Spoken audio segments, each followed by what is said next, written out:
ससुराल और मायके, एक औरत की दर्द भरी कहानी।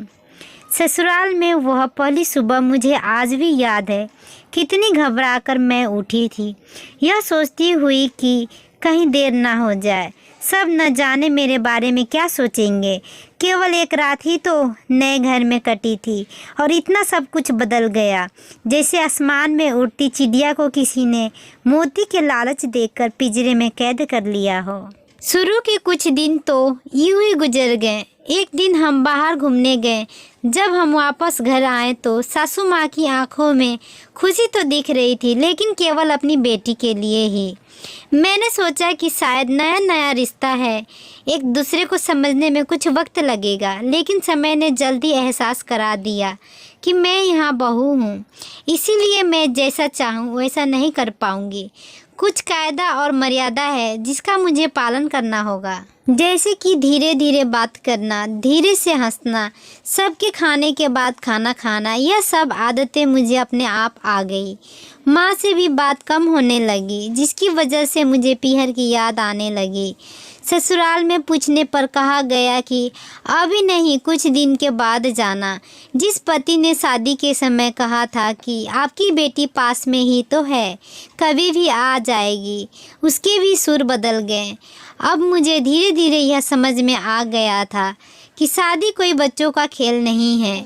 इसमें केवल घर नहीं बदलता, पूरी ज़िंदगी बदल जाती है। अब मैं कभी उठकर अपने पीहर नहीं जा सकती, यहाँ तक कि पीहर वालों को भी मुझसे मिलने के लिए पूछकर आना पड़ता है।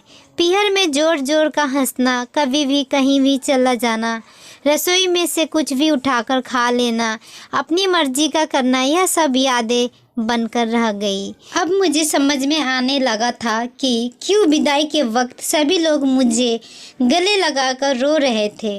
असल में मुझसे दूर होने का एहसास उन्हें हो रहा था, लेकिन एक और बात थी जो उन्हें अंदर ही अंदर परेशान कर रही थी कि अब जिस सच्चाई से मुझे इतने दूर रखा गया है, वह सच्चाई मेरे सामने आने वाली थी।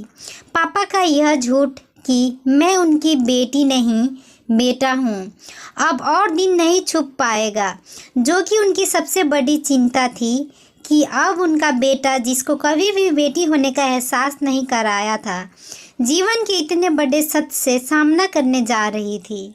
वही माँ को भी चिंता सता रही थी कि उनकी बेटी अभी तक कोई एक काम नहीं किया करती थी, अब वह पूरे परिवार की जिम्मेदारियां कैसे उठाएगी। सभी लोग मेरे इस विदाई और पराये होने का दर्द जान रहे थे, सिवाय मेरे, इसीलिए वह सभी लोग रो रहे थे। आज मुझे समझ आ गया कि उनका रोना गलत नहीं था।